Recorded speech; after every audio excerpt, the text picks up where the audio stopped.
Hey there, this is Laurie Hoke. I'm coming to you with a message straight from my heart today, literally. And that's this. Over the last 2 weeks, this is super raw and fresh for me. I love being able to purpose these messages to share with you the things I'm on the cutting edge of learning in my own leadership evolution, hoping that it will be something that can propel you forward.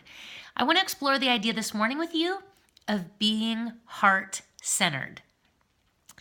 Wow. Have you ever thought of it that way before? I have a colleague who describes what she does as being about heart-centered leadership. And despite my commitment and passion and just fascination of leadership, when she has said that to me before, it's kind of been like, heart-centered leadership?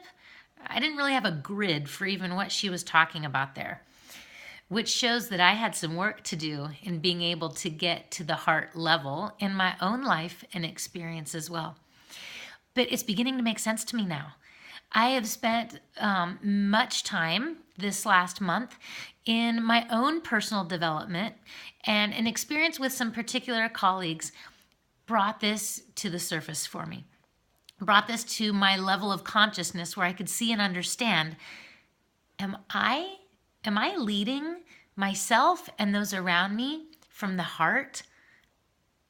Am I making my decisions and planning my way forward by getting in touch with and checking in and giving attention and focus to my heart and that emotional sense, that gut feeling, that intuition?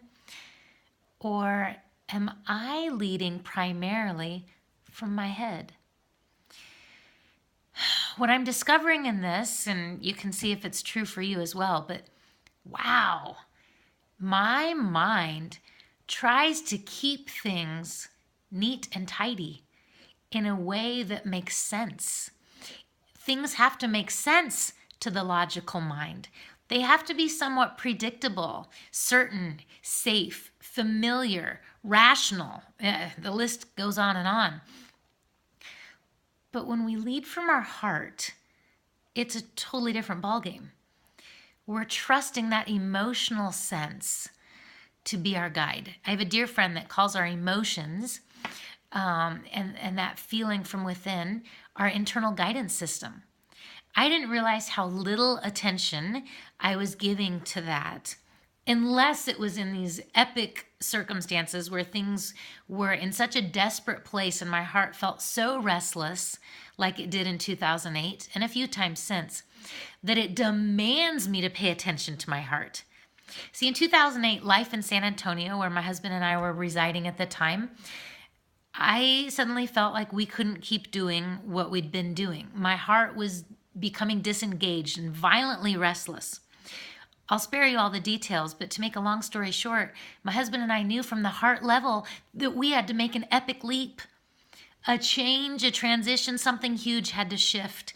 So it was then that we sensed we were to return back to our home state of Nebraska, to a new community of North Platte, but our home state, and form a new way, do a new thing. You know what? It didn't make any sense to our logical mind. It didn't make any sense to our loved ones. Believe me when I say that. Most of them disagreed with what we were doing because they couldn't make sense of it. It didn't feel right going into this unknown thing and leaving behind our secure jobs, our stability, our predictable way of life. But we led from our heart in that case. And with the last 8 years of fruitfulness and joy and prosperity and risk and challenge and pain and all the other things as well, I'm so thankful for making that leap. I see though now, and I want you to kind of listen for yourself on this as well. In those big cases, I led from my heart, but on a daily basis, I think I get trapped up here a lot. I haven't given a lot of weight to what's going on inside me. And I'm realizing now that the tagline of my company, grow your company from the inside out, is taking a deeper meaning than ever before. It goes beyond just personal growth. I'm learning to grow myself by getting in touch with this heart-centered approach.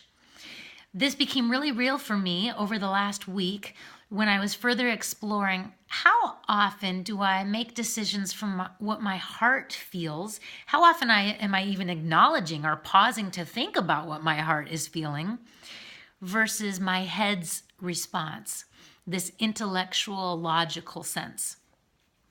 Now, I'll give you this. One of my top StrengthsFinder themes is intellection. So there's a major bent in how I'm wired to think and reflect and mull things over.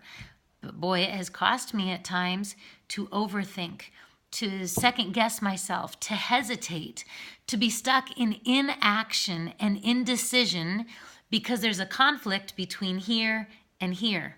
When I made an example of things in the last week or so in my life, of what my heart felt in that situation and what my head was saying, I saw blaringly obvious, wow, there's an epic gap between these two things. And most often I was empowering my logical sense. You know what? I'm over that. This is a new season for me. I'm allowing myself to feel and experience what's my highest truth from the inside of me, and allowing that now to help me take more risks, be more vulnerable, do things that are unfamiliar, that defy my logical mind. Is that, oh, I almost just asked if that's making sense to you. You know what? Who cares? Do you feel it? Do you feel this? Are you with me on this? Man, now I'm getting excited. All right, I got to wrap this up, but I encourage you to keep track over the next couple days, week, several weeks. In various scenarios, are you giving attention and empowerment to your logical sense and response, or from the heart level, what you feel is the right next step or the right decision? Let's challenge ourselves to have this be more about feeling than thinking, and see what emerges in our leadership from there. Can't wait to see you till next time.